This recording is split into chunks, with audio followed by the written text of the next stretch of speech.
Hello students, quadrilateral की अगली class में चलिए आज के एग्जाम्पल्स शुरू करते हैं। तो देखते हैं हमारा क्वेश्चन क्या है। अब हमें दिया गया है diagonal AC of a parallelogram ABCD, मतलब हमें एक पैरेललोग्राम गिवन है ABCD। Diagonal AC of a parallelogram, AC diagonal है इस पैरेललोग्राम का, गिवन है ABCD is a parallelogram. Diagonal AC of a parallelogram ABC bisect angle A. ये angle A को बाइसेक्ट कर रहा है। एंगल 1 इक्वल है 2 के, ये हमें गिवन है। शो दैट मैं इधर लिख रही हूँ। शो दैट हमें क्या प्रूव करना है? पहला कि it bisect angle C also, मतलब हमें ये प्रूव करना है एंगल 3 इक्वल है एंगल 4 के। पहली बात ये हमें प्रूव करना है। दूसरा हमें प्रूव करना है ABCD इज अ रोम्बस। हमें ये दो चीजें प्रूव करनी है। तो पहले हमें दिया गया है पैरेललोग्राम। तो पैरेललोग्राम की क्या कैरेक्टरिस्टिक्स हैं? पैरेललोग्राम की अपोजिट साइड इक्वल होती है। उसके बाद पैरेललोग्राम की अपोजिट साइड पैरेलल भी होती हैं। हमें रोम्बस प्रूफ करना है, मतलब सारी साइड्स इक्वल प्रूफ करनी है। एट द सेम टाइम हमें ये प्रूफ करना है कि जो डायगोनल है वो हमारा एंगल C को भी बाइसेक्ट कर रहा है, ये भी हमें प्रूफ करना है। तो चलिए शुरू करते हैं। हम ले रहे हैं ट्राइंगल ABC और ट्राइंगल ADC। क्योंकि ये पैरेललोग्राम है तो AB इक्वल होगा CD के अपोजिट साइड ऑफ पैरेललोग्राम और BC इक्वल होगा AD के। यही रीजन रहेगा, अपोजिट साइड ऑफ पैरेललोग्राम, और AC इक्वल होगा CA के, क्योंकि ये कॉमन है। अब हमारा ट्राइंगल ABC कॉन्ग्रुएंट हो गया ट्राइंगल ADC के SSS की कंडीशंस के जरिए। क्योंकि ये हमारे कॉन्ग्रुएंट हो गए तो एंगल 3 इक्वल हो गया 4 के CPCT। हमने प्रूव कर दिया पहला पार्ट, एंगल 3 इक्वल है 4 के। अब देखिए एंगल 1 इक्वल था 2 के, ये हमें गिवन था, ठीक। लेकिन एंगल 1 इक्वल होगा 4 के। क्यों होगा 4 के इक्वल? ये ऑल्टरनेट एंगल है। ऑल्टरनेट एंगल क्यों है? क्योंकि ABCD एक पैरेललोग्राम है। AB पैरेलल है CD के। अब एंगल 1 इक्वल है 4 के, लेकिन 4 तो 3 के इक्वल था, तो यानी कि 1 और 2 से, फ्रॉम 1 एंड 2, एंगल 1 इक्वल हो गया हमारा एंगल 3 के। अब एंगल 1 और 3 जब इक्वल हो गए तो मेरा क्या होगा? पहले तो एंगल 1 इक्वल हो गया 3 के, एंगल 1 2 के इक्वल था, और एंगल 1 4 के भी इक्वल था, तो 4 भी मेरा 3 के इक्वल था। एंगल 2 इक्वल हो गया 4 के। अब देखिए हमने प्रूफ कर दिया एंगल 1 इक्वल है 3 के। तो एंगल 1 की अपोजिट साइड क्या है? BC। एंगल 3 की अपोजिट साइड क्या है? AB। एंगल 2 की अपोजिट साइड है आपकी CD, और एंगल 4 की अपोजिट साइड है AD। ये इक्वल हो गई। हम रीजन क्या देंगे? हम यहाँ पर रीजन देंगे side opposite to equal angles are equal हो गई। लेकिन जब हमारा ये पैरेललोग्राम था तो AB तो CD के इक्वल थी। अब AB तो BC के भी इक्वल है, BC AD के भी इक्वल थी, तो ये चारों क्या हो गई? इक्वल हो गई। सो चारों साइड इक्वल हो गई। ABCD is a rhombus. हमने ये प्रूफ कर दिया कि ABCD एक रोम्बस है, ठीक है। अब हम अगले क्वेश्चन की तरफ चलते हैं। अब हमें क्या दिया गया है, चलिए देखते हैं।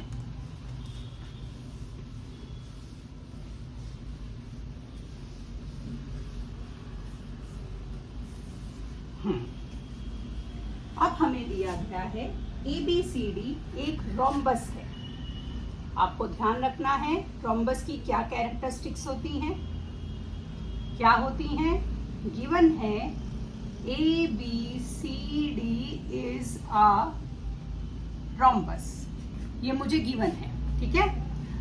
तो क्या हुआ इसका मतलब? इसका मतलब हुआ कि मेरा AB इक्वल है BC इक्वल है CD इक्वल है DA, ये मेरा इसका मतलब हुआ।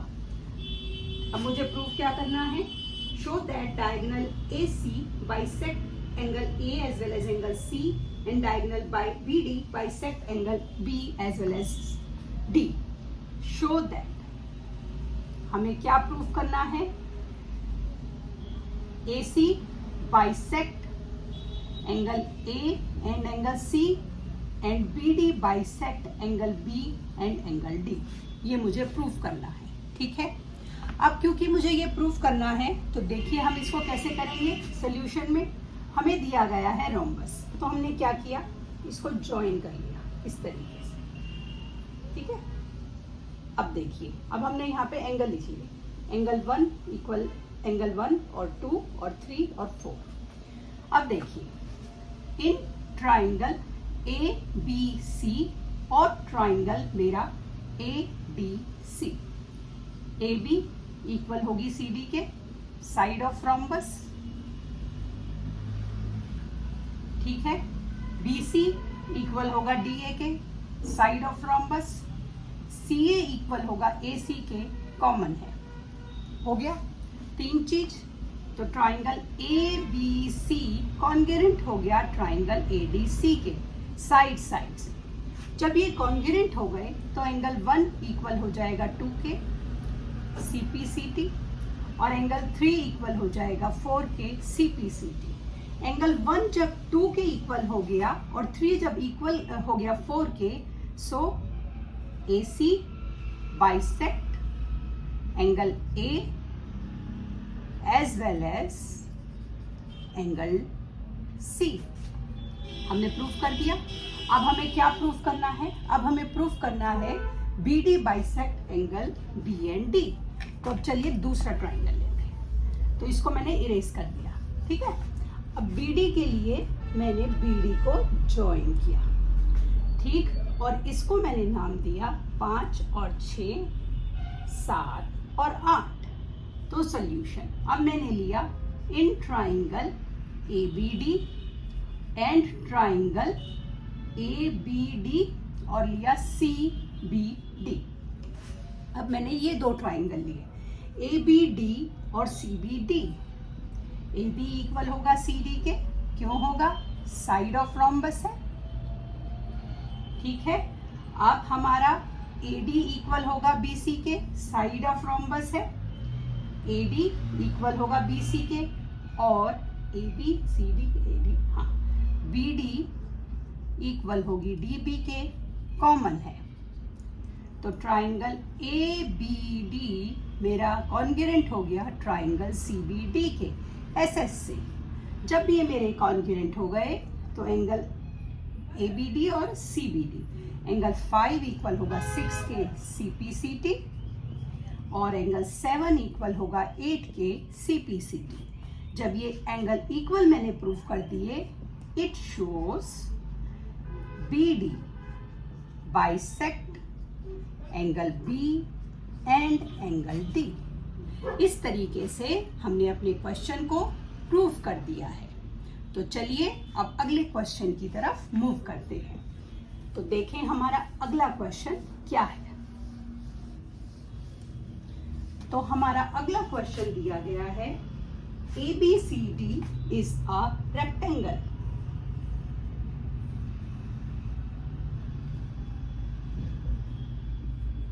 क्या गिवन है आपका? गिवन है ABCD इज अ रेक्टेंगल, ये आपका गिवन है, ठीक है। हमें क्या दिया गया है? AC bisect angle A as well as angle C। AC bisect angle A and angle C, ये आपका गिवन है कि AC A और C को बाइसेक्ट कर रहा है। हमें कुछ चीजें प्रूव करनी है। मैं यहाँ लिख रही हूँ शो दैट। हमें क्या प्रूव करना है? पहला हमें प्रूव करना है ABCD is a square. ABCD is a square, ये प्रूव करना है। दूसरा, diagonal BD bisect angle BND। BD bisect angle B and angle D। ये दोनों चीजें मुझे प्रूव करनी है। ठीक है, तो चलिए हम अपना शुरू करते हैं। हमें दिया गया है ABCD इज अ रेक्टेंगल और AC bisect angle A and C। तो मतलब हमें ये गिवन है कि एंगल 1 इक्वल है 2K और एंगल 3 इक्वल है 4K। ये हमें गिवन है क्योंकि AC A और C को बाइसेक्ट कर रहा है। ठीक है, और रेक्टेंगल है। अब आप पहले ये देखिए कि रेक्टेंगल और स्क्वायर में अंतर क्या होता है। देखिए, रेक्टेंगल और स्क्वायर में बहुत चीज़ें सिमिलर है। रेक्टेंगल का भी हर एंगल 90 डिग्री का होता है, स्क्वायर का भी हर एंगल 90 डिग्री का होता है। रेक्टेंगल की भी अपोजिट साइड पैरेलल होती है, स्क्वायर की भी अपोजिट साइड पैरेलल होती है। अंतर बस ये होता है कि रेक्टेंगल की अपोजिट साइड इक्वल होती है, लेकिन स्क्वायर की सारी साइड इक्वल होती है। तो मतलब हमें ये प्रूव करना है कि सारी साइड इक्वल है, एंगल तो ऑलरेडी ही 90 है। ठीक है, तो अब हमने ले लिया ट्राइंगल ABC और ट्राइंगल ADC। ठीक है, ये दो ट्राइंगल ये ABC में देखिए AB इक्वल होगा CD के अपोजिट साइड ऑफ रेक्टेंगल। ठीक है, अब हमारा BC इक्वल होगा DA के, रीजन हमारा यही चलेगा, अपोजिट साइड ऑफ रेक्टेंगल। साथ ही AC इक्वल होगा CA के, कॉमन है। ठीक है, तो ट्राइंगल ABC कॉन्ग्रुएंट हो गया ट्राइंगल ADC SS से। ठीक है, कॉन्ग्रुएंट हो गए। अब कॉन्ग्रुएंट हो गए तो अब हम क्या ले रहे हैं, हमने इनको कॉन्ग्रुएंट प्रूफ कर दिया, तो एंगल 1 इक्वल होगा 4K CPCT। ठीक है, एट द सेम टाइम 1 और 4 जो है हमारे ऑल्टरनेट एंगल है। उसके बाद एंगल 2 इक्वल होगा 3K CPCT। अब हमें गिवन था एंगल 1 इक्वल है 2K, ये हमें गिवन था। ठीक है, और अब हमने क्या प्रूफ कर दिया, 1 4K भी इक्वल था, 1 2K भी इक्वल था और 2 3K इक्वल था। तो equal equates each other. Angle 1 equal हो गया 3K और एंगल 2 इक्वल हो गया 4K।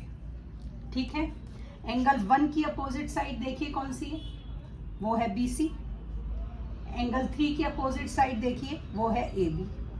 एंगल 2 की अपोजिट साइड है CD और एंगल 4 की अपोजिट साइड है AD।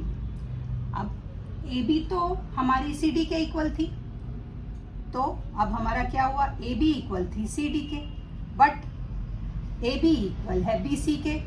अभी प्रूफ किया है, प्रूव्ड अबव।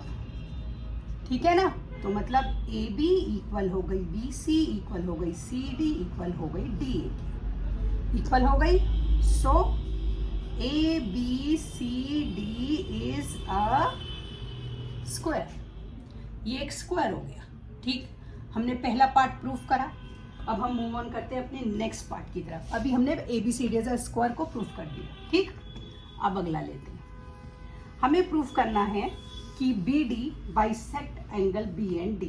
तो सबसे पहले हम BD को ज्वाइन करते हैं। करा हमने ज्वाइन। अब लीजिए, इन ट्राइंगल ABD और ट्राइंगल CBD ले लिया। ABD में देखिए आपका AB इक्वल है CD के, अपोजिट साइड ऑफ रेक्टेंगल।